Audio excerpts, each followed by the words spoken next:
Hi hello welcome back to our channel అండి. నేను మీషోలో తీసుకున్న ఒక ప్రోడక్ట్ మీతో షేర్ చేసుకుంటున్నాను. ఇవి ఏంటి అంటే సిలికాన్ సాక్సెస్ అండి. మనకి కాళ్ళకి క్రాక్స్ వస్తాయి కదా, అప్పుడు మనం క్రీమ్ రాసుకున్న తర్వాత ఆ క్రీమ్ మనకి అలాగే ఉండటానికి ఈ సిలికాన్ జెల్లీ సాక్సెస్ తీసుకున్నాను. చాలా బాగుంటాయండి, క్వాలిటీ కూడా చాలా బాగుంది, తీసుకోవచ్చు.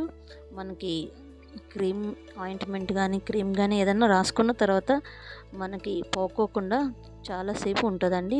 జెల్ ఏదైనా క్రీమ్ రాసేసుకొని వెంటనే మనం ఈ సాక్స్లు వేసుకున్నామంటే చాలా కంఫర్ట్గా ఉంటుంది. నైట్ అంతా కూడా ఉంచుకోవచ్చు. మనం రాసుకున్న ఆయింట్మెంట్ అనేది పోదు. మీరు కూడా ట్రై చేయండి. మీకు ప్రొడక్ట్ లింక్ నేను కింద డిస్క్రిప్షన్లో ఇస్తాను friends. Thank you for watching.